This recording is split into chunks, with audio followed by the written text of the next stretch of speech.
Hi, welcome back to Finally Revealed. In this episode, I want to talk a little bit more about toxic people, how you now recognize these people and can protect yourself, but now you're going to see them in the context of friends of your kids, friends of your sister, co-workers, co-workers of friends, and romantic partners of people in your life. So then the next question is, how do you deal with it? You're going to wonder, how do I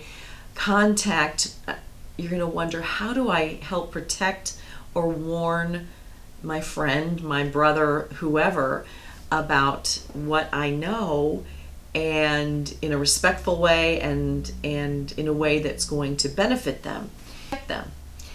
Now, it's trickier when it is your friend's sister, your cousin, or another adult who is of age, who is not under any impairment except maybe this particular relationship that they're in or getting into, or that seems to be on the horizon.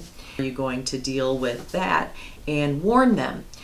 There are a couple of different things that I've noticed that have worked or have been attempted with minimal harm to your relationship. So you're going to have to, realize that people shoot the messenger. They penalize or cut someone out of their life who provides them information that they don't like, they're not ready to hear, or they don't want to hear, or that they just otherwise see as intrusive, nosy, and they reject. So you have to weigh that situation and that relationship and decide whether or not it's worth it. And if you have the type of relationship where you can have an honest conversation with the person, you always want to sandwich bad news into two pieces of good news. So you would start with, I care about you. You know that, I had this parent growing up. I had this narcissistic coworker. I dated this compulsive liar. That my husband, my wife cheated on me, so I have this real world experience, and I would like to share some observations with you coming out of a caring place. That's one way you could do it. Another way you can do it is to find information online, from books, from materials that you might have researched in your situation, and send it anonymously to this person, or share it with them in an open way, but making it not about them. Just say, remember I told you about this situation, look at this, these are the things that I thought was going on, and look at this is written down in black and white, look at these types of things, and then describe the behavior. What you're trying to do is have them ring the bell in their own mind without you having to shove it down their throat.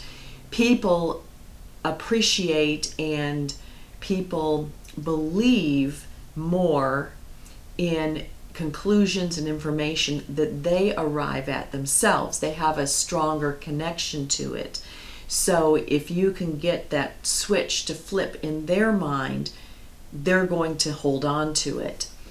And it can be a distressing situation because you see somebody that you have identified as having certain characteristics that you believe are going to ultimately harm this person, or may already be harming this person based upon changes in behavior, changes in attitude, withdrawing from their normal social circles or family, and you're genuinely concerned. This person also might be a target of a predator for other reasons, financial reasons, control reasons.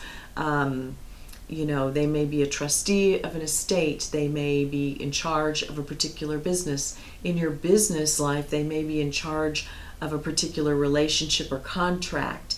And you see a coworker or competitor coming in to disrupt that, which can throw the whole company into a flux.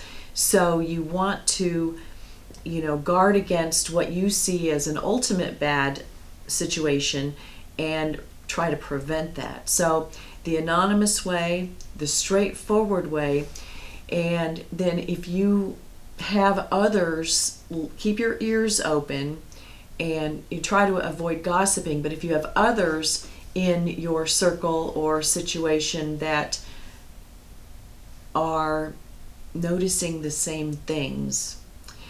They may not be, not everybody goes right to a diagnosis or says he's a cheater or she's a compulsive liar, but you pick up on behaviors that don't ring true. They're not consistent with what you expect of that particular person or any person.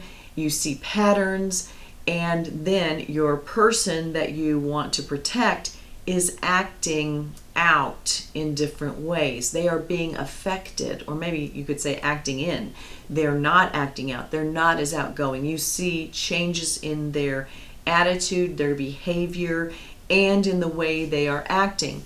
They may be walking on eggshells with someone, and that's communicated to you in a way that they may say, I know you don't like Shirley, but I trust her and we're doing this. And so they're now trying to get you in a type of co-conspiratory communication where they say that they're protecting this other person.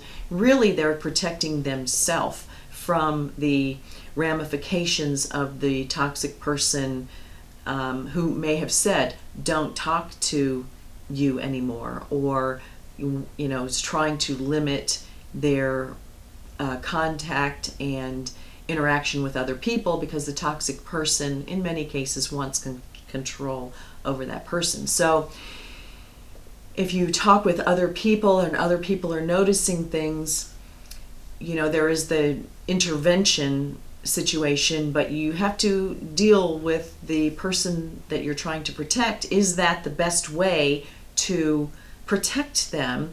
And is that really necessary? And where are they on the spectrum? Can they snap out of it and get away? And are they coming to a realization that this person is really not either who they think they are or good for them? Can they maneuver out of this on their own?